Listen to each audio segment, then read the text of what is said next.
The heart and soul of the show, Ryan Quinn. Happy to be back, like you said. Gillian the Savage Robertson. Boom!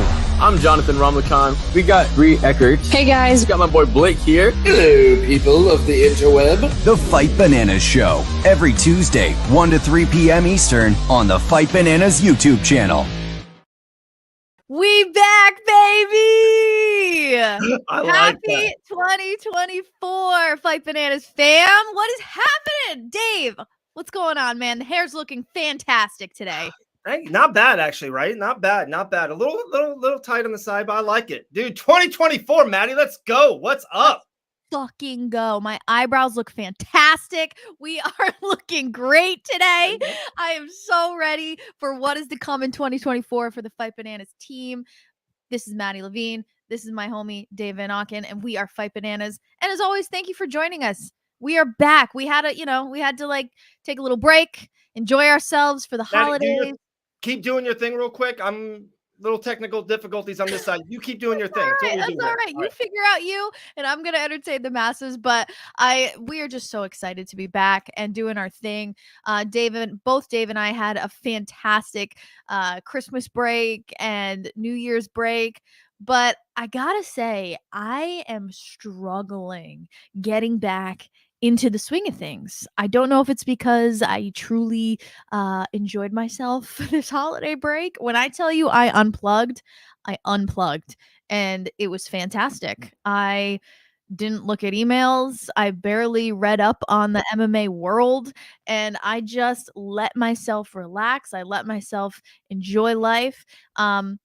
But now it's resulting in me having a little hard time getting back into the swing of things. So I hope I'm not the only one. But I am excited when we look at the calendar of events coming up in 2024. We got UFC 300. Everybody's talking about it, and it's turning out to be a pretty solid card. We do have a few of those fights lined up. Saturday, finally, the return of the UFC. We got a nice little fight night on our hands, and it's so funny to watch everybody online just twiddle their fucking thumbs waiting for the UFC to return, because let's be real, on Saturday nights, it's all about the fights. And when we don't have fights to watch, I guess we call our friends and like do normal things. But, it's going to be nice to have a little fight night back in action. We have such a fun guest today, and I'm going to try my best not to fangirl. I'm going to try, Dave. I was just saying I'm going to try and not fangirl over Jon Anik, but it might be hard. It might be a little hard. But Jon Anik is joining the show today, and he's always a great time. He always will, offer up a good laugh. So I'm excited. This is going to be good, Dave. So pumped, dude. I put it out there, and I sent it to a couple of people in the circle, a couple of people of our friends. And it's like, it's not always that you can say, hey, he's a GOAT. Like, there's so much like discussions, who's the best featherweight ever, who's the best heavyweight ever, all this stuff. Like, when I say, hey, we literally have a GOAT coming on the show. He is the greatest UFC commentator of all time, the voice of the UFC. To me, there's no debate. Like, there's no conversation about it. Like, he is that guy. And it's pretty cool. We're like, yeah, we got a GOAT coming on the show. No biggie. He's just such a force. And he's like, when his voice is synonymous with like Bruce Buffer at this point, and right. It's really cool that he's going to be joining us today. As always, our lovely, lovely co-host Gillian Robertson will be joining us towards the end of the show. And Dave, I cannot wait for our peel back the headlines today. Okay. Because it's fire. I'm bringing that heat today, and you are going to be so lost, and it's going to be so great to watch your genuine reaction to some of these things. It's my favorite thing, maybe, because like, I'm so in, for one, the family and the kids is so much. And then any little extra time, I'm of course a UFC guy, a fight guy. And then my other little time, huge football, watch the Buffalo Bills win the AFC East Sunday night. So like, I only have so much time. There's only so much time in days and weeks and all that stuff. So like, I'm not going to lie, like, maybe on 2002, 2007, I knew what was going on in the the trendy right life. I'm lost now. So like, you tell me Dojo Cat's like a hot act. I'm like, I had no idea what you're talking about. Like I saw Scooby-Doo. Doja Cat. Doja Cat. Yeah. I was close. Isn't it really sad to think about how 2002 is throwback music now? Stop it. How does Stop that feel? How does that feel? That's throwback music, dude. Yeah. Before we jump into all things MMA and UFC and Jon Anik and all that good stuff, how was your break? How was the holiday break? So much needed. Like I think we both are on the same page. We do so much and probably we live 2-3 different lives, right? And sometimes it's so fast. Everything is always so fast and so moving. It was great to literally get away for a couple weeks, literally 2-3-4 weeks, and kind of just back up. Ton of family time, which was amazing. And it's crazy too. We did all Christmas. We're all in with having 4 kids, 12, 5, 12, 7, 4, and 4 now. The girl's birthday was on New Year's Eve. And to do like the snow activities, snow tubing. We had ponies over the house. We had bounce houses next door. Of course, we had Christmas and Christmas parties. Then we had birthday parties. So our lives didn't get any bit. We probably got busier in our lives, but it was great to kind of maybe in a weird way step away from Fight Bananas land for a second. Right. And kind of have fun with it. So it was crazy. I know what you're looking at. Maybe, yeah, we're not on Facebook right now, Maddie. I know it's something happened. I mean, hey, technical difficulties happen. We might as well start off 2024 Rocky because it'll only go up from here, baby. Let's go. And maybe we'll be on another goddamn platform in a couple weeks or in a month in 2024. We're working on it. Kind of bring all that to attention. We're working on it. Yeah, I don't know. Something happens. So what we'll do is we're live on YouTube. We're live on Twitter. I think we're even live on IG. And what we'll do is we'll kind of show it back on Facebook. I love it. I'm not seeing us on Instagram just yet. But hopefully it'll pop up eventually. But either way, we'll get this up to the masses because we do have some exciting stuff for the holidays this year. I was really, like I said before you joined, just like I unplugged and it was just fantastic. It was fantastic. It's weird trying to get back into real life now though, because it was almost too good to unplug. It was real nice. But there's a lot in store coming up for 2024 in the fight world. We've had a couple of announcements come up. We've had a couple of viral moments already, and it's only 8 days into the new year. But when you look into 2024, what are some things that you're excited to see in UFC and fighting and just in general? Well, for sure, there's so much, and I because of what we do a little bit on the side, I'm going to go right there right away. A lot of rumors were swirling around last night in our space of with what Jorge Masvidal is going to do in 2024. So I can't wait for that. Really, really excited for that. There's definitely going to be some traveling, I believe, for myself and you. So I cannot wait. March 2nd is Game Bread Bare Knuckle, their first event in Orlando, Florida. Like for me, I'm a New York guy, so Madison Square Garden's I need to work there one day. That's probably definitely a goal. But in a weird way, I've talked to a couple people. My number 2 is, it used to be called Amway. It just got renamed the Kia Center literally in the last month or so. Like I've been to that place 100 times. I've seen Disney on Ice with the girl, with the kids there. I've seen Kobe Bryant play basketball there. I've seen Khabib Nurmagomedov fight there in the UFC. Like that's my home gym. That's the huge arena that we go to on a daily. So to work that event on March 2nd is kind of a little bit of a little full circle fun thing. So that for sure. And then right into the UFC, some of these fight announcements already that Dana White's going through. Love it. UFC 299 is absolutely bananas in South Florida, Miami.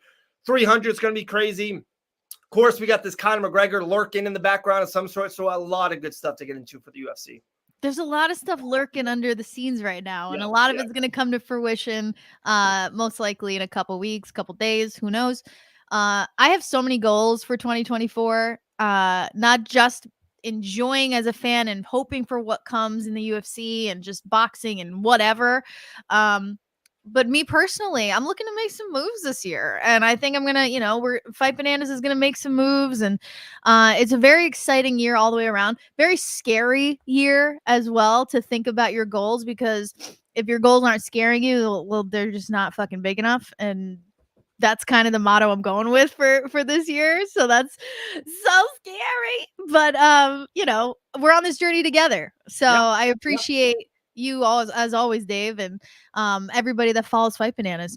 When it comes to fight life, I mean, everybody's talking about UFC 300, so I'm really excited to see how that plays out. So far, the fights that have been announced are bangers, Yeah. I will say, we'll get into it later on in the podcast, but I will say I'm surprised that it's not more of like the UFC vets, I'm looking at it right now. I mean, you have Aljamain Sterling and you have Calvin Kattar. They've been in it for a hot second. Charles Yeah. Oliveira has been in it for a hot second. But I was expecting like some serious UFC vets, like GSP, like that sort of stuff. Right. Okay. So I don't know. We're here. Let me do a little something real quick with it. It's so I funny. figured you were gonna hold on to it, but if you want to get into it, go for it. I have to. I'm like a kid in a candy store. You know, it's like you hint that out there. I'm like, in a weird way, Maddie, I'm the exact opposite. You need Oliveira, and I love me some Charles Oliveira, and I love how he's given this fight to Sarukian, because it's a little bit of a generation. Is Oliveira going to keep that spot, or is Sarukian going to move up into that number one contendership? So I love stuff like that. Even the Calvin Kattar Sterling thing I see, Bo Nickel, but like, to me, I want UFC 300. To me, it's so big, and the names, the fight card seems like it's going to be such a big deal that I love that they're giving these younger guys these opportunities. I feel the card is going to be huge. Everyone's going to watch it. They should stack it with the next 3 to 5 years of the UFC. Guys like Bo Nickel, Yuri and all that stuff. And Alex Pierre's fight looks like it's going to be announced pretty soon for UFC 300. I hope they use some of the young female talent. I want the card to boost up the next generation.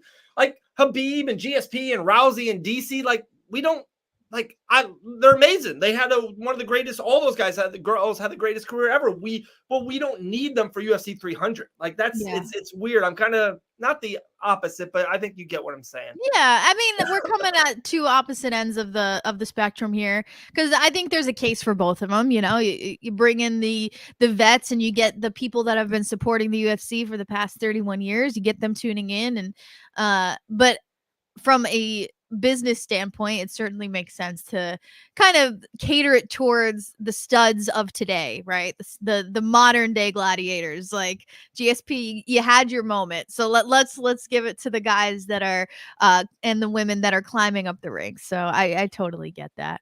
I have a feeling the crowd is going to be insane. Like like, think about the guests in the audience for that UFC card. Like, that's the shit that's going to be amazing. Like, if you were able to grab a ticket to UFC 300, you were probably going to be in the presence of MMA royalty. It's going to be wild.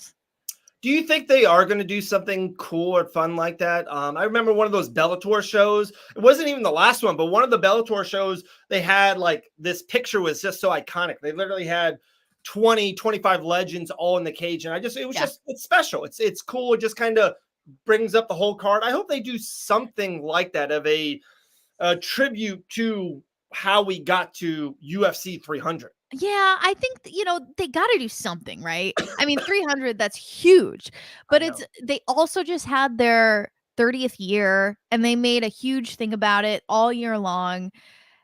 And they didn't really take the opportunity to do something big for their 30th year in that sense, where they're going to have people in the crowd and make a big moment about it. Were they saving it for UFC 300? I don't know. Maybe.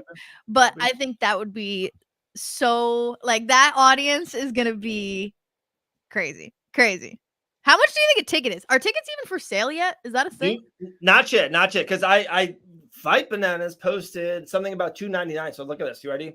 And I know it's Miami, but it's still like, this is UFC $299. I know they just add Dustin to the card, but like, it's a great card. UFC $299 should be absolutely bananas.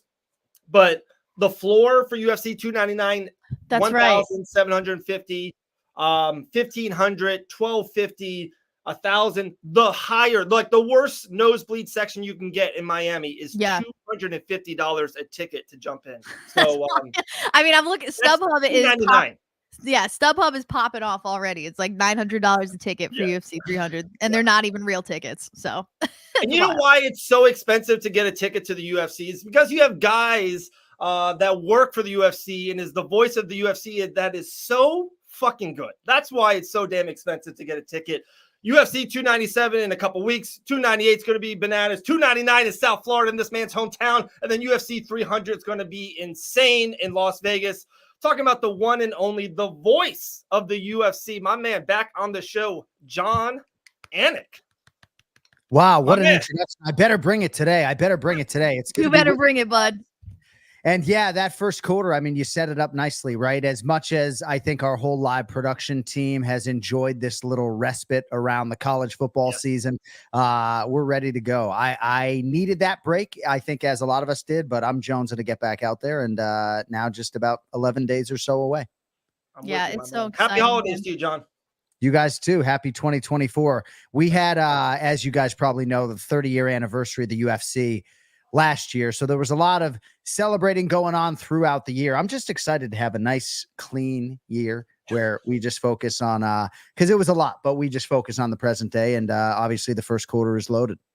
Yeah, it's exciting. I was going to say, it's going to be super clean, too. You got Conor McGregor's return. John Jones is beefing with Tom Aspinall. It's the UFC. It'll be nothing but clean, for sure, for sure. Gosh, this sport just is the one that keeps on giving. At least if you like that 24/7, 365 news cycle, I'd imagine a lot of the print journalists could do without it. But yeah, it's pretty crazy, all the news that, and oftentimes too, like our podcast, we do it live to tape. And I can't tell you how many times when we have an 8-hour turnaround time that, that show ends up on the cutting room floor. Right. I hear you. Maddie, take it away, Maddie.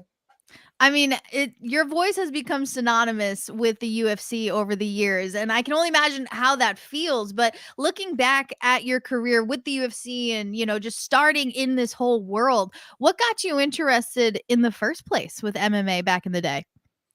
So boxing was really the entry point for me, as I think is the case for a lot of us elderly mixed martial arts broadcast journalists. But no, I was hosting the Mouthpiece Boxing Show, and I did that for several years out of New England. And in 2007, Gary Shaw, then boxing promoter, was dipping his toe in the MMA waters. He launched Elite XC, and he invited a lot of the boxing media to cover his first event, Elite XC1, in South Haven, Mississippi, to be headlined by Frank Shamrock versus Renzo Gracie. And so I think a lot of my just immediate fascination with MMA had to do with how good that live event was and just how many big names were on that event. Because I went in skeptical, and then I went out thinking, man, I may really want to open this door. And a few years later, I was doing Bellator, and then 2 years thereafter, the UFC. So it's sort of weird for a Boston guy who grew up just not a martial artist at all, stick and ball sports, to have taken this path. But it's kind of the road that life led me on, I guess. Yeah. Hey, I'm from Little Rhodey, Rhode Island, so I'm right next door.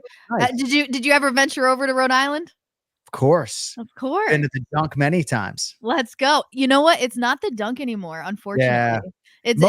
It's pretty messed up. It's, with naming rights on buildings, like I was talking to Mike Malott, who's fighting at UFC 297. And when I mentioned, Scotiabank Arena, he's like, let me stop you right there. It's the ACC. I was like, right. All right, yeah. Air Canada. So messed up. But I mean, just hats off to your career and what you've done coming from Boston. And now what you have to say, a lot of people listen to your podcast, doing fantastic. And you recently gave away some awards for the 2023 year. But we also have some awards that we would like to give away. And we were hoping that you would pick the winners for us. Let's go. What do you got? Is it for 2023 or what? So we're gonna look into 2023. Some of them touch upon this year, but I will make that obvious for you. But looking back on 2023, kind of like the awards / superlatives. So for you, who was the best trash talker? I like what Kevin Holland has to say, but I have to say Sean Strickland because. Yeah. And I can't reference individual lines necessarily. I'm sure that there were certain things that would be impressive. I'm sure there were certain things that came out of his mouth that were off-putting to some, but I was up there with him at the press conference in Sydney where he worked that crowd into his favor. Now, certainly there's an anti-Adesanya contingent down there because he beat their beloved son, Robert Whittaker, in 2019. And then again, but there's just something about Sean Strickland on a microphone. And I think he's just relatable to guys like me. He's organic. And I always tell my kids the truth will set you free. And sometimes for me, it's hard because I can't always say exactly what's on my mind. You know, I sometimes will get myself in a little bit of hot water, but I have to walk right up to that line and not cross it. And I like that Sean shoots from the hip. I'm really happy for his success. And in a land of a lot of pretty elite trash talkers, Sean Strickland was the guy for me last year. How about the kindest fighter that you've come across last year? Diego Lopez. I mean, what do you just want me to give the award to fucking Stephen Wonderboy Thompson? I'm not going to do it. Diego No, Lopez, he doesn't get it this year. There's so many men and women who, and I'm thinking about the fighter meetings exclusively when you ask me this question, right? Yeah. Just their energy in that intimate setting. And Diego Lopez, I mean, Pat Sabatini really wowed me, but he's a hardened Northeasterner, you know, but a lot of these men and women in these fighter meetings, we see their absolute best. They walk in, they see Daniel Cormier, whatever. But Diego Lopez is just an absolute sweetheart. It transcends languages. And if we do this show again next year at this time, he will be fluent in English. He's that type of kid, right? There are a lot of Brazilians and Mexicans with varying degrees of an appetite to actually step out of Spanish or Brazilian Portuguese and actually learn English. I absolutely love the kid. That says nothing of his fight game. So for me, I got to give some hardware to Diego Lopez today. This next one, it doesn't really have to be centered around 2023, maybe just in general, but who is most likely to get you jumping out of your seat during a broadcast? What a great question. Oh, you know, I mean, I want to shout out one of the old guys like Matt Brown, if I could. Of course. They still count. They're still relevant. I mean, I would say Matt Brown. I think that a fight that I hope gets into the Hall of Fame is his fight against Eric Silva in Cincinnati back in 2014, one of the better main events that I've ever worked. But yeah, I think Matt Brown he has a penchant for just unbelievable knockouts with elbows or whether it's attacking the body. And he's just a warrior. You know, I do wish for my soft children that they could be parented by him for like 6 weeks. I wish I could send my kids to Matt Brown for 6 weeks, but at least, you know, in my prime, if you say I'm in the twilight of my career, nobody got me out of the chair quite like the immortal Matt Brown. John, wasn't that main event? Wasn't it on Fuel TV? Sounds right, my man. Yeah. Oh God, remember that? A Fuel TV. You got one more, Maddie? Last one. Most likely to be a champion in 2024. So that's a little bit tricky because it's predictive in nature, right? And if I pick a new guy, right? Then, like, if I say Marlon Cheeto Vera, I'm suggesting that I think he's going to beat Sean O'Malley, and I got to call that fucking fight. Okay, Rhode Island and Natty trying to get me in trouble today, David. I know, that's what I do, baby. New Englanders, that's what we do, keeps us in line, man. She keeps me in line. Let me rephrase it then. In your opinion, do you think we're going to see a new champion? Or do you think they're going to stay the same this year in 2024? Is that a little easier? Yeah, no. And I think a lot of it has to do with opportunity, right? Yeah. So Sean O'Malley, for example, I think has a great chance to end the year as the champion, right? Because he might make one title defense and he's favored to beat Marlon Cheeto Vera, that I think all things considered is a pretty good matchup for him. I was going to say the first name that popped in my head was Merab Dvalishvili in the same division, right? Wow. He's already the number one contender. He's already earned the title fight, but he's going to have to get through Henry Cejudo seemingly. Yep. I would probably say Merab. The question is, will he get the opportunity? And I hope he does. I like that. I love it. I love Dave, it. all you, man. John, I've been listening to your podcast, Anik and the Florian podcast, 6 years, 7 years, like, you know, it's been that long. And you always say, you say it all the time, and maybe you don't even say it on purpose, but you say it, a labor of love. And now you signed that deal with DraftKings. I see your background. Like I said, I've been listening to it nonstop. It's the transition to it now is absolutely amazing. It's so cool to see. But can you tell people back, because I'm kind of one of those guys too. People don't understand how much time and effort you have to put into a podcast. And then when it does hit, and it will hit, that's where all the money comes in, and that's where all this good stuff happens. But can you tell the people that haven't seen as many episodes or from the beginning, literally a labor of love with the Anik and Florian podcast? Well, thanks for that. Yeah, I mean, I went to Kenny Florian in 2015 and suggested we do this, but part of the reason he was a little bit reluctant to commit right out of the chute because I said I need 90 minutes every Monday, basically for the rest of your life. And that's sort of the way it's been for the last 9 years. And now our broadcast window is a little bit bigger because we're doing 2 episodes a week oftentimes. But just because we have a licensing deal with DraftKings right now doesn't mean we will in a year, So you always have to go out and earn it. Certainly our show was pretty lean for a long time. It was not bringing in a lot of money, but we felt like it was necessary content and a great way for us to give back to fans. It's never been behind a paywall, right? We have had opportunities in the past to make money with the show, but that would have resulted in putting it behind a paywall. But only now, 8 or 9 years in, have we been able to sort of invest back in the show. I don't know if your listeners and viewers can see this, right? But I got a 3-camera shot. I can go to the wide shot right there, right? My twin brother sits over there. He's not with us right now. But, so it took a while. So and this studio, pre-COVID, I don't know if this is interesting to you, but a studio like this pre-COVID probably would have cost you like $25,000. Nothing close to that now. Half that, if not less. So there's a lot of ways to do it. And if you enjoy the space that you're in theory, the content would be better. And I can tell you, it is much more enjoyable for me to do the show out of this space, even if it's in my master bedroom and I could jump to my master bed right there. So that's pretty bad. I mean, these are super glued to my wall right now. So yeah, see, there we're you just go. going to roll with it. Have good visuals. I wouldn't change your spaces, but it's been definitely a labor of love. Certainly it's become, something that I have to really balance during a pay-per-view week when we're churning out a bunch of content, and it isn't my primary job, but I love doing it. It'll never be behind a goddamn paywall. And I'm going to do it till the wheels fall off. We'll see if Ken Flo's on board. I love it. One thing this is a great question. When you were coming on, I talked to a couple people and someone said this to me. I was like, wow, that's a good one. I'm going to run with it. You've called, we do, and maybe you like me saying it, or maybe a lot of people say it and you love it, or maybe you might get shy on it. You are the voice of the UFC, the biggest fighting organization on this planet. You're the voice. You're the guy.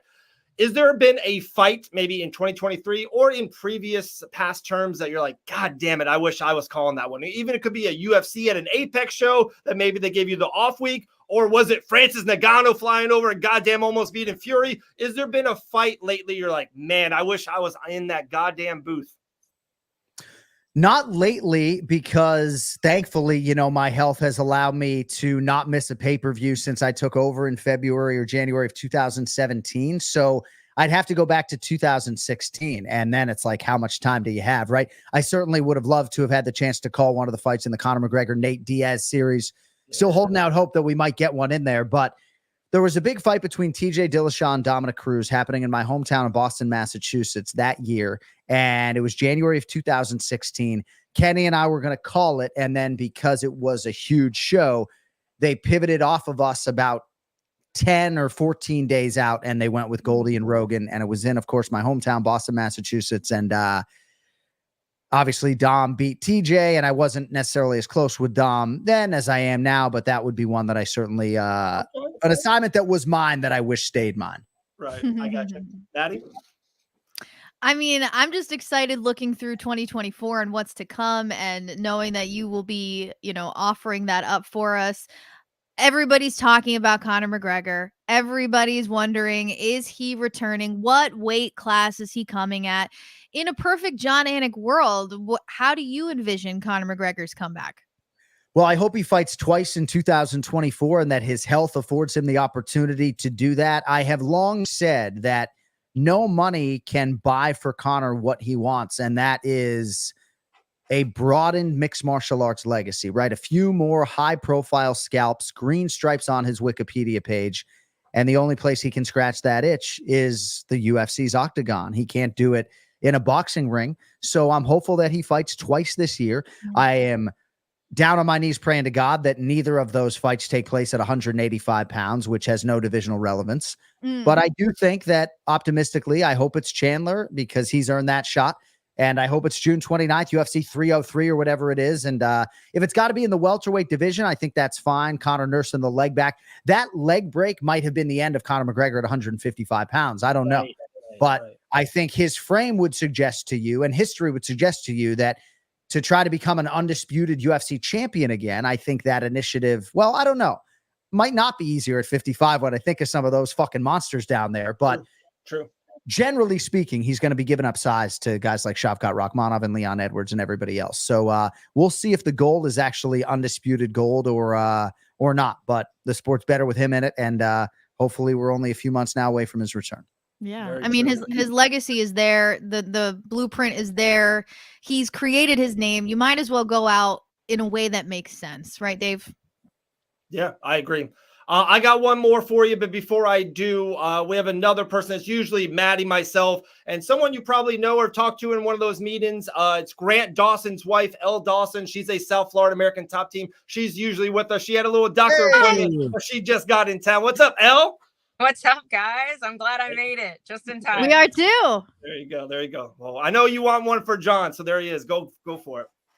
Yeah, I kind of wanted to piggyback off what we were talking about with Conor McGregor. If Conor does decide to stay at welterweight, I absolutely do think we'll still see him fight Chandler, because Chandler would be nuts not to take that fight at any weight class, in my opinion. But Right. who do you think we see if he continues at welterweight? Who do you think we see him matched up with after that? Is he a big enough draw that they try to weasel him into a title shot?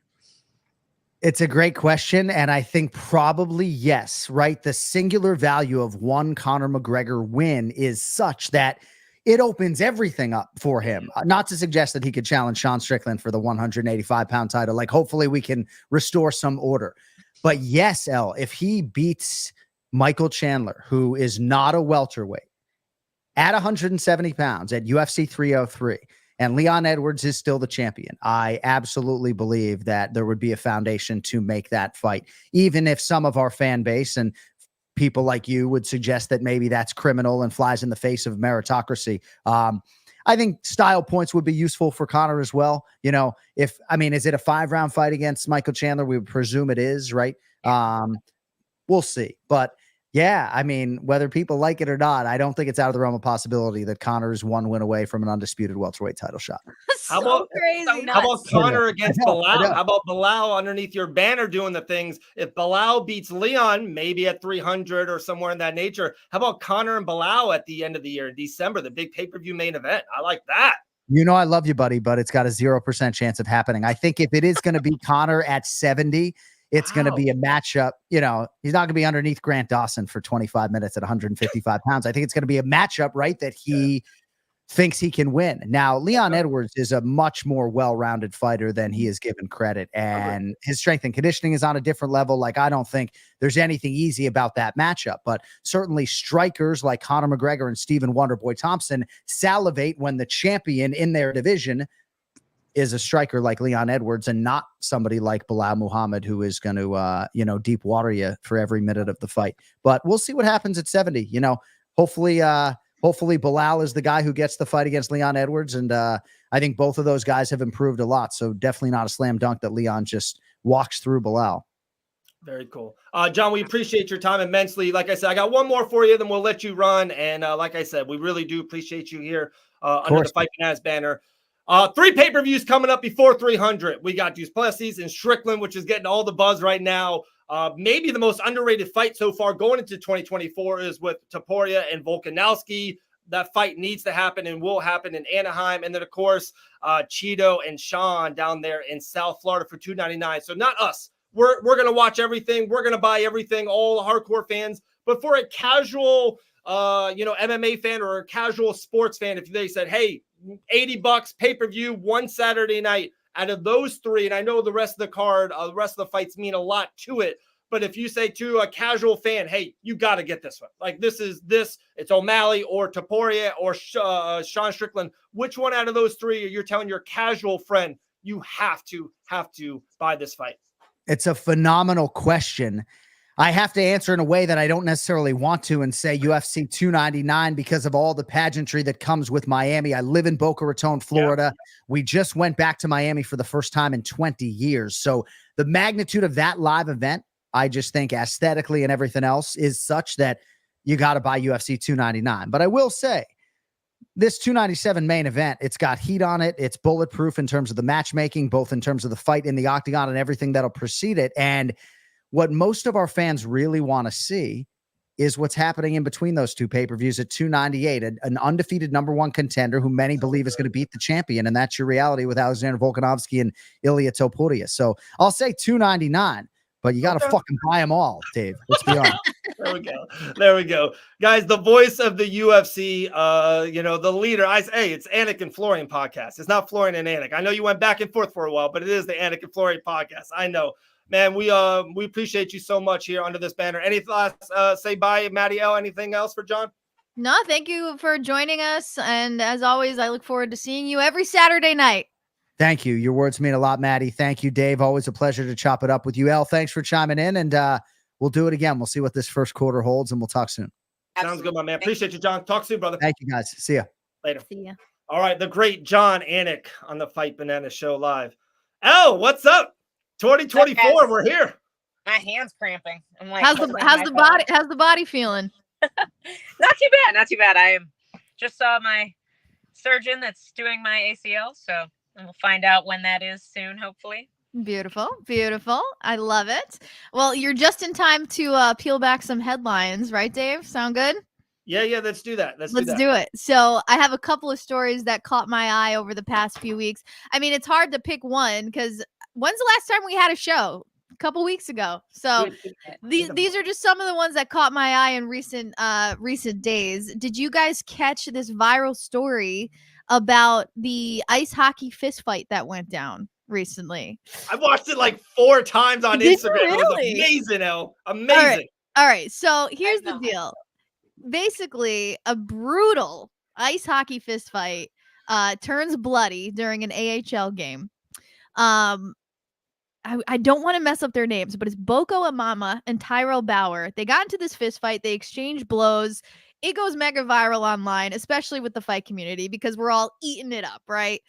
But I'm watching this video and I'm trying to figure out, like, when did hockey in general decide, like, you know what? Yeah, we're gonna let it slide. We're gonna let fighting happen in between the hockey game. Like, do you watch hockey at all, El? So I don't know if you know this, but I played hockey for several years when I was a kid. I had no idea. So were you ever in fights? Not really. Yeah. Like, I played as a child. Like, yeah. Okay, so like they might usually nip that in the butt pretty quick. I saw a few happen for sure. Okay. I was like the smallest one, so I wasn't trying to fight anybody. So you might be the perfect person to ask about this then, because it blows my mind that an organization like the NHL allows fighting. Do you know any, like, backstory on this? Like, why they allow it? Let me put it this way. Baseball is boring. Yeah. The only reason people watch baseball is because they feel like they're supposed to. It's America's pastime. Boom. I'm convinced that if people actually thought about how boring baseball is, they would not watch it. Have you seen the Savannah Bananas? That is the only kind of baseball I am interested in watching, because it's actually fun. Yeah. Like, it's such a big part of hockey culture. Like, I was a big blues fan growing up. You know, I was born and raised in Missouri. I went to Blues games. I just feel like like exactly what Dawson said. It's a foundational part of hockey, and it is one of the things that makes it fun to watch. It's just so intriguing to me. If there were fist fights in baseball, I would watch more baseball. Oh, it would be amazing. And think about every time they clear the benches when, like, some weird ass brawl is going on in baseball. But it's just so interesting. Like, people love fights. People love violence. And somewhere down the line, whenever hockey started, the head honchos got together and they were like, you know what?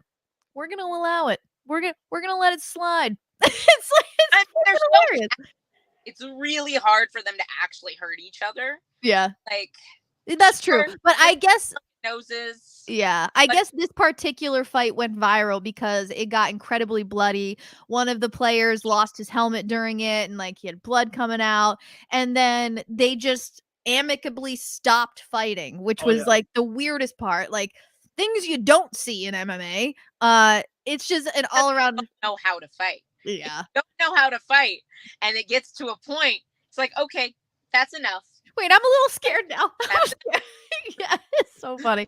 So who knows? Maybe they have blades at the end of their shoe. Like, they literally have knives at the end of their boots. It's wild if you think about it. So if they really wanted to kill each other, we'd just be taking skates off of our feet. Yeah. Like, slice. Wild. jugular, Dave. That's what would happen. For me, that's been the funniest viral moment so far of 2024, but we got a whole year to go. What is an entertainment update without a little bit of Sean Strickland talk, right? He is coming up soon with a very, very intense fight. I think it's going to be a highly emotional fight. But before he gets in the cage, he decides to have some fun on New Year's Eve and play with some fireworks. Him and his friends go to Vegas and they start launching Roman candle fireworks at each other to the point where he gets hit in the face with one. This dude fights in like what, 2 weeks? Yeah. Oh God. He's literally playing with fire 2 weeks before his fight. Good one. I'm not surprised at all. I know. It's Sean Strickland. I'm convinced if Sean Strickland was not in MMA, he would either be a military guy or a serial killer. Like, I think one of those guys that just has no chill. Yeah.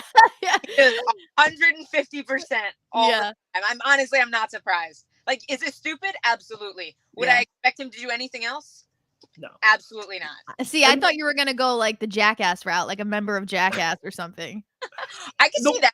I can see that too. Yeah. The worst part too of Strickland and doing this is, like, we just talked about UFC 299 with Jon Anik, and hey, with Dustin Poirier, the last time he just got announced, he's the co-headliner. If something happened to Cheeto, for one, they probably could have get a replacement in pretty good and make that happen. But even if you take that great main event fight away, the rest of the card is so fucking good. You have Poirier, you have Ian Garry, you have all this great stuff. The card still goes.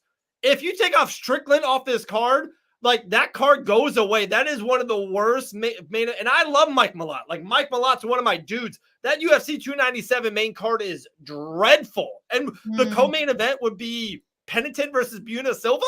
That's the main event. That's bad. Yeah, it's certainly it's not ideal, but he's always keeping us entertained. That's for sure.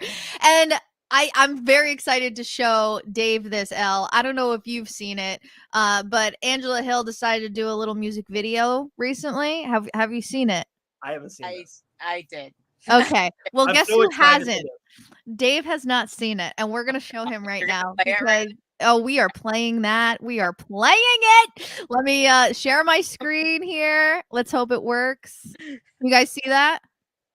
Yes, look at that. All right, you guys ready? I'm playing it for you. Here we go. Yo, Angie, these up.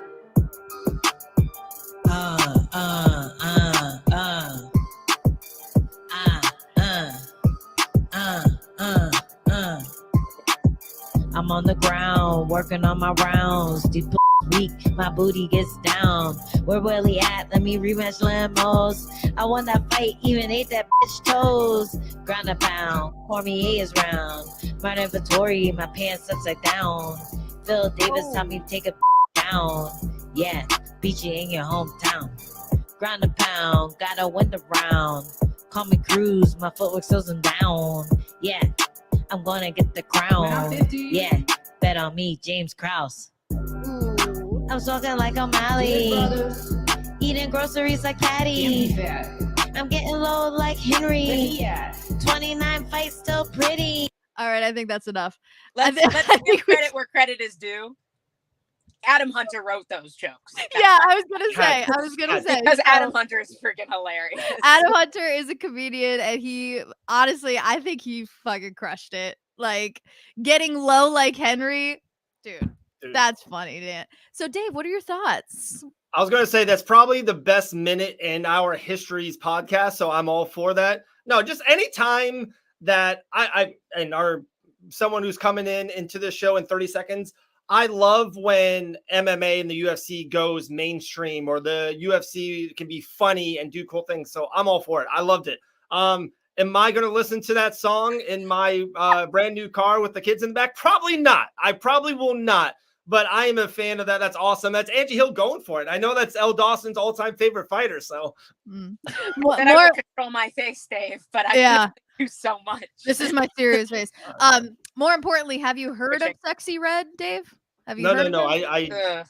I've never heard of a sexy, so no. I can't control my face that much, Maddie. I mean, come on. For It was Doja Cat and Arguably Sexy the Red worst. Doja Cat has good songs. Sexy Red is arguably the worst hip hop artist to ever grace this world. 1,002,000%. Are they going on tour together? Like, are they like the Backstreet Boys? Are they going to be together? Don't do Doja Cat dirty like that. Sexy Red is so bad that Angela Hill just crushed her, and that was supposed to be a parody. You know what I'm saying? Like, that's how bad Sexy Red is. But listen, I would argue that Tyrone Woodley has a more successful rap career than Sexy Red. There's only one person with Red that I love dearly, and that's Gillian the Savage Robertson. That is it. That's the only person that has Red in it that I love. And there we go. There's G. What's up, G? I was just about to say that. There's only one redhead. Yes! Thank you. The best. Exactly. Happy New Year, Gillian. Oh, thank you. I'm like, I feel like everything's just kind of been smushed together. Fight camp just kind of blinders up, and it's just like, oh, I'm 4 weeks out. I'm 3 weeks out. There is no New Year's. There is no Christmas. That's so true. That must be so tough to have a January fight night. Oh, it's definitely been tough, but like I said, for me, it's kind of just blinders up. I feel like it's easy to stay focused, just eye on the target, and we're getting close now, a week and a half out. Woo! So excited. Listen, I'm going to let you guys do your thing. Gillian, I'm just so glad that I was able to say hi to you before I went. So excited to watch you. And how far away are we now? How many days? A week and a half. A week and a half. 12 days. All right, man. Well, I'll be cheering from Little Rhodey. You guys do your thing. I got to go feed my dog, so. Bye, Miss Maddie Levine. Have a good one. Bye, guys. Bye, Maddie. Later. All right. Hopefully she doesn't push buttons like our Miss Elle Dawson, and we'll still roll. Right now we're not on Facebook. We'll get that on later. But I don't know if you saw G. I know one time. Elle, I'm never gonna let it go. Elle, that's the dad in me. We just had Jon Anik on. John was awesome about it. We talked about UFC 297, 298, 299. But G, we're here, and we are in 2024. Well, I would assume you probably fly out early in the week next week. Yeah, I will fly out on Tuesday next week. So a little bit earlier in the week, get adjusted to the cold weather a little bit. Bring lots of clothes with me.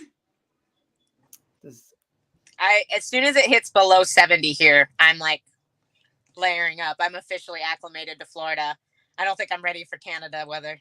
No. Oh, no, exactly. I'm like, I've been in Florida for way too long at this point that it's just to go back there. I was looking at the weather. So far, it's estimated to be about 23 on the day that I arrive. And I'm like, I'm not looking forward to that. Going from 80 right now to 23. Yeah, that's bad. That is bad. Talking about that, like, I know it's only social media and that nature, but it does seem, I've been seeing at least that there's been buzz about like you going back home and homeland and Canada and fighting there, and you had a great experience in Canada already. Like, do you see that or feel that, or is there any extra pressure? Are you just more relieved, and like, are you looking forward to it? Are you more excited about it, about you fighting in Canada on a fucking pay-per-view? Like, this is awesome. Oh, yeah, I'm definitely more excited about it. There's something about the energy there that when you have the crowd actually back, there's different energies, because I love the crowd booing me too. I love the crowd behind me. Both of them are different energies, but they definitely, it's just having the crowd there. I feel like that makes such a big difference. Having all that energy in the room that I absolutely love. And there's going to be absolutely nothing like a Canadian crowd with this many Canadian fighters on the card too. Like last time the UFC came to Canada and it was all Canadian fighters on the card, every single Canadian fighter won. Really? So we got to keep up the streak. I was going to say, last time out in Canada was really successful for the Canadians. Oh yeah, we got to keep the streak going. I know Mike Malott is looking forward to it. He is just on fire. It's cool that he is becoming, on the men's side, like the face of Canadian UFC. There's definitely more. There's a lot on the card, but like he is the guy they're highlighting. I believe he's the featured fight on the pay-per-view itself. Him versus Neil Magny. Probably a good matchup for him, just to be brutally honest. It's cool to see Mike Malott get this spotlight. And have you been seeing Mike Malott from afar? And I know you are a Florida girl. I know you've been in South Florida for a long time, but have you heard of Mike Malott's name, maybe years back, of being a Canadian sensation on the rise? I feel like it's weird, like, because obviously I don't know every fighter in the UFC, but I think there is some kind of just like I don't know, bond between the Canadian fighters. Yeah. I'm like at my last UFC event, I saw Tanner Bozer there, and we just kind of like had nodded to each other. Like, I've never met him, don't know him, but we're both Canadians, so that's the only reason I know a lot of these people. But it's the same with Mike Malott. I'm like, heard his name a bunch of times because we're just both Canadian fighters. I guess UFC Canada posts us a lot too, both of us. So it's like I see it constantly there. Very cool. Elle? No, go ahead. Okay. One Sorry, thing did I make a face? I thought you were ready. One thing, so I saw, on social media and stuff, but then I thought about this. I was like, this maybe makes sense a little bit. G, tell me if I'm onto something or if I'm off. Usually, I know you're at the GOAT, and I know Austin got some great things. I do want to talk to you maybe tiny bit on air and tiny bit off air about what's happening next with him and Karate Combat down there in South Florida. Hopefully you're going to be there, but we'll talk about that in a second. What I'm going with it is that Dean Thomas is usually so damn busy with doing a lot of the UFC stuff and traveling for the UFC, especially the pay-per-views. But like we said, the UFC, John just said it earlier, they've been off. It's been a month. They do this every year. Last 2 weeks of December, first 2 weeks of January, everyone get away, kind of recharge, right? Has that been a benefit? Has Dean been more, not traveling? I've seen him at the Goat Shed, a lot of what you're doing and practicing and training. Has Dean Thomas been there maybe more often than usual?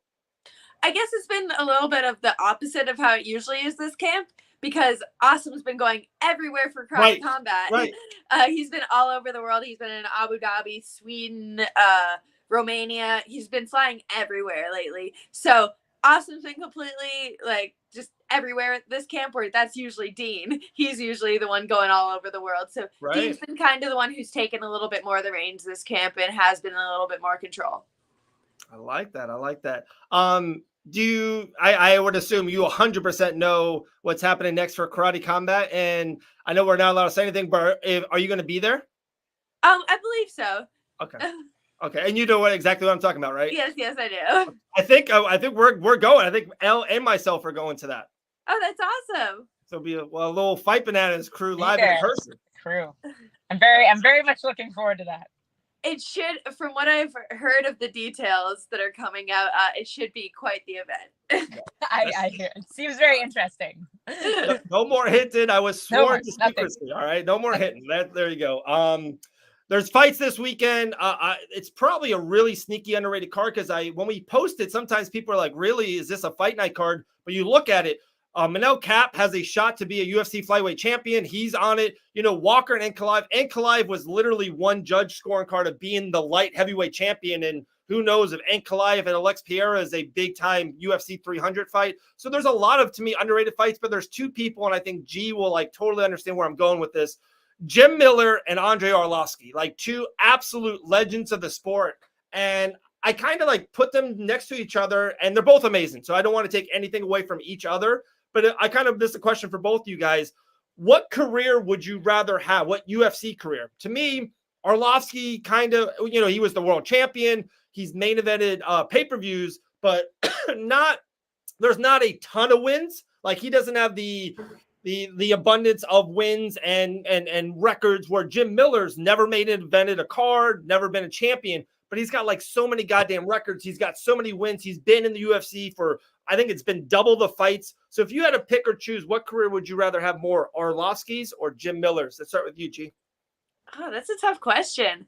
I guess I don't know. Everybody's goal is to be a champ. So it's hard to say that you wouldn't take that route versus obviously Jim Miller's probably one of my favorites. Every time, when I saw his name on this card, I got super excited. Love to watch him fight.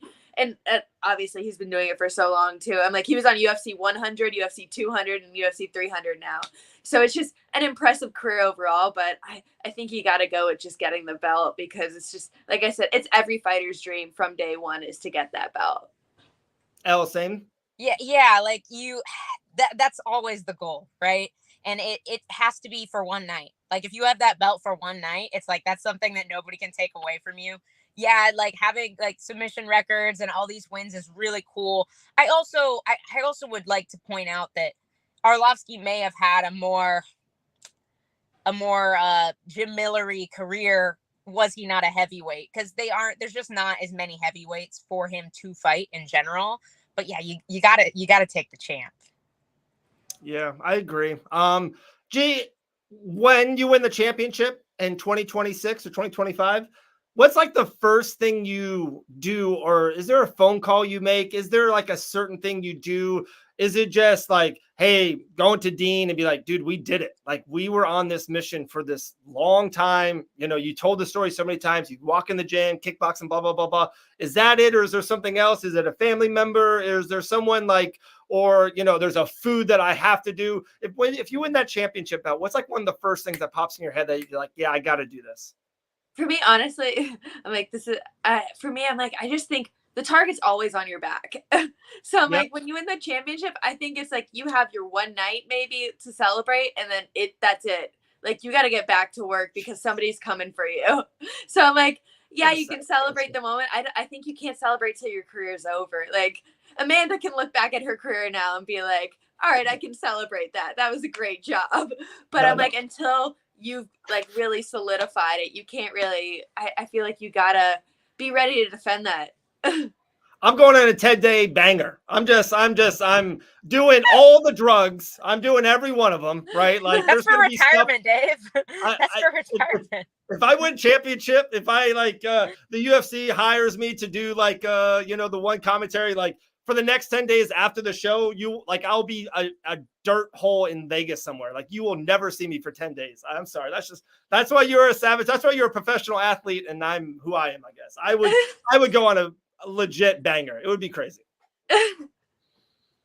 And that's one way to handle it too. I'm sure somebody's done that. Yeah. Sean O'Malley did it, right? Like I think he did it. He went for it. John Jones does it fight week. Oh, man. That's good. That's good. Like, cut that. That's good. Crazy. Okay, so all these new fight announcements on UFC 299. How cool is Dustin Poirier versus Benoit Saint Denis? That's awesome. 300 since the last time we talked with Oliveira and Sarikian, and even Bo Nichols on it, Calvin Kattar and Sterling. It's been a little bit since we all got together. What's kind of interest you and new? Is it one of the ones for UFC 300? Is that Poirier one, or is there something else brewing that you're like, oh, Dave, I cannot wait to watch this fight?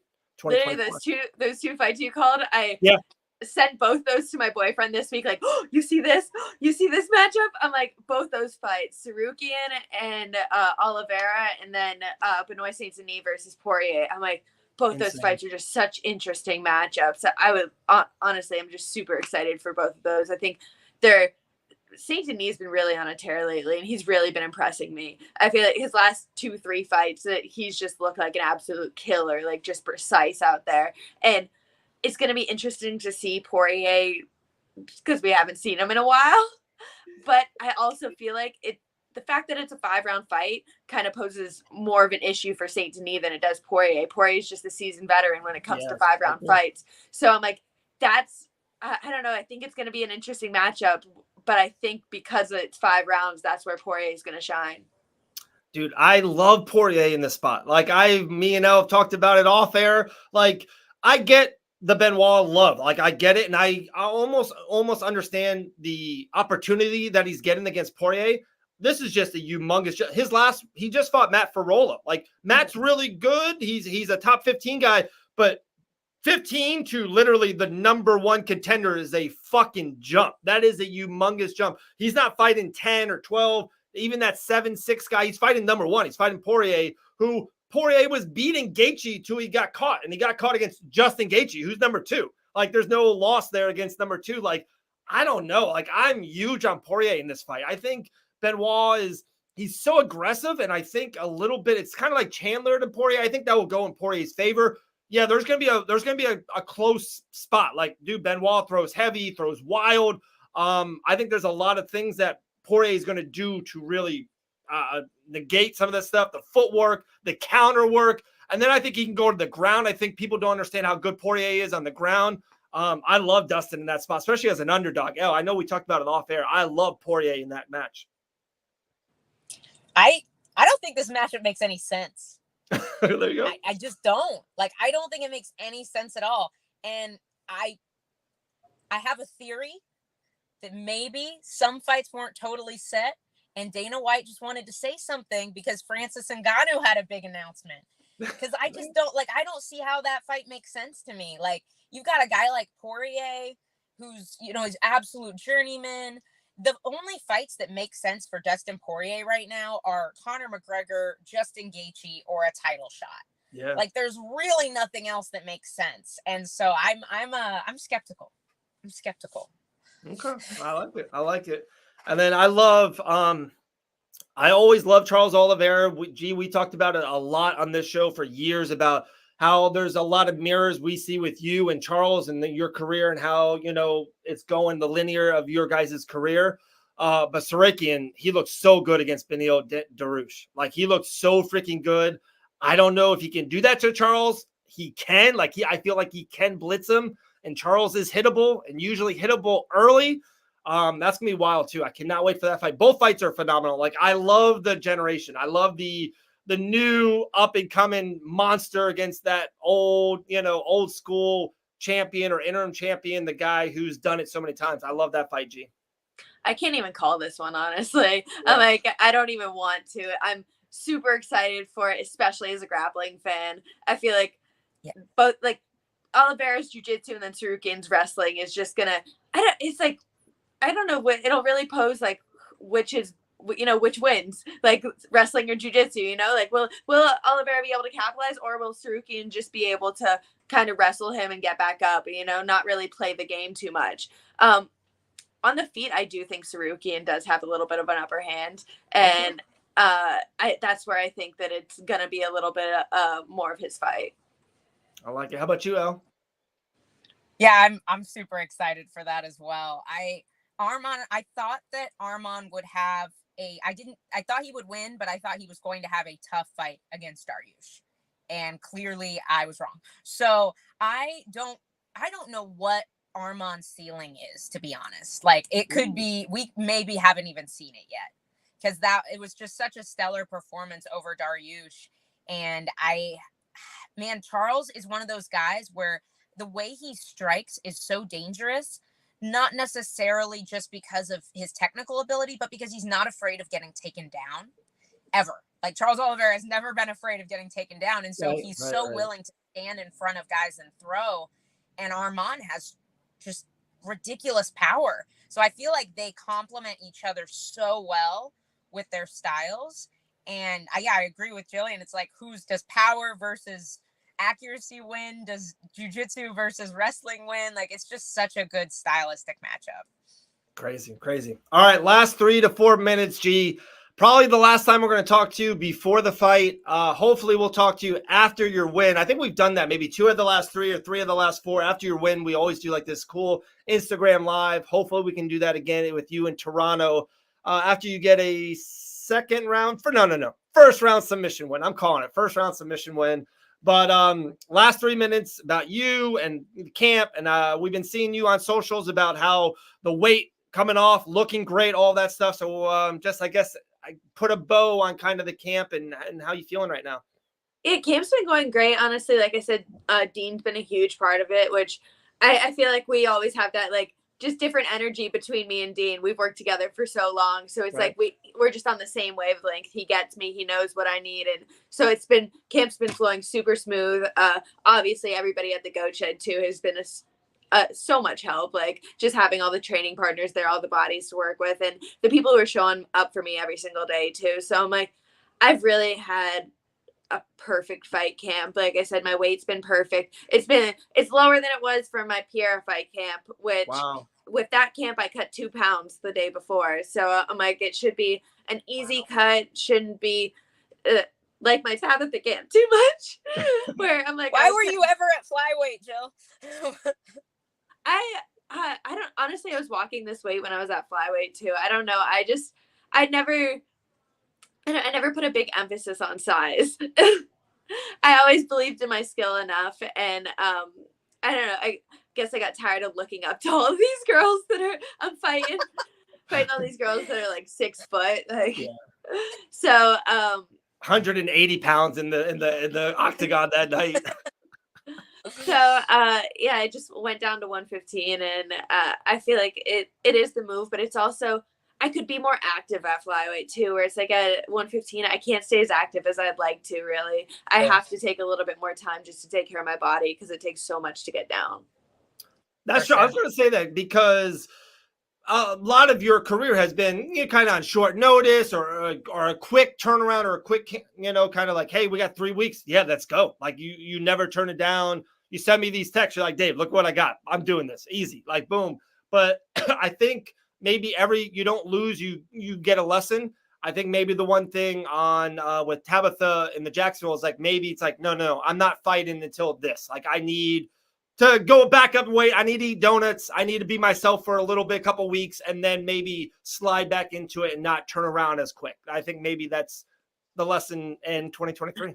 100%. I'm like, obviously, it sucks to take a loss with a lesson, but I feel like that's what it was, is that I know what I need. I know where my body's at, and I need to speak up for myself a little bit more in that, because signing the contract for that camp, all I was thinking was, fuck, this is going to be a lot. I'm already burnt out. Like every single day I was on the Aerodyne, the bike, sitting there just crying after just doing my cardio every single day, crying that whole camp. And it's like, also that camp, I ended up losing my dog too. So it's like I had emotional stressors, plus physically I was just so drained. And it's like, there's just no reason I should have taken that fight. Yeah. And I knew that through the whole camp and just ignored it because I was like, no, I can do this. But I just needed to listen to my body. And I don't know, it's part of growing up, I feel like, in the sport, where I've obviously had to do all my growing up in the UFC. So it's like any mistake I made is on the big stage. So again, like to be able to make mistakes without taking L's. So hopefully we're growing from that. And I feel like I am at the point in my career where I'm a little bit more mature, and I am getting to the point where I am going to be making the smart decisions and getting on that championship path. Love it. Well, I think I would assume you like my take on the fight. First round submission. Probably I give you second round. Okay. I think all the finishes are second round. Dude, I was going with the second, but I'm feeling good. I'm feeling a little bit feeling it just a little bit. But I think I have one first round finish in the UFC, and every single other one is like second, maybe 1 third round too. Yeah, the third was Courtney Casey. Yeah, I think that was with 20 seconds left. God, what a finisher. That's insane. Geez, 297. We are around 12, 13 days away. G's flying out in less than a week. Strickland and Duplessis in the main event. A ton of Canadian love. Air Jordan is on the prelims with you. Mike Malott is on the main card. So much more. Cannot wait. Cannot wait to watch it. We'll order the pay-per-view. We're going to order the pay-per-view. I know you're not on the pay-per-view, but UFC, we're literally ordering the pay-per-view because Gillian was on the prelim. So hopefully you get like a commission bonus on that. There you go. You're welcome. Any last words for Gillian before she wins in 12 days? No, best of luck. We always love tuning in to watch you fight. Always savage. Let's go, girl. I appreciate it. Sounds good. And G, hopefully we'll talk to you soon. And then, like I said, maybe, we'll see you a couple weeks after your fight in this undisclosed location that we don't know about. But hopefully we'll see you there and the little Fight Bananas get together family thing. I like it. Yeah, that sounds good.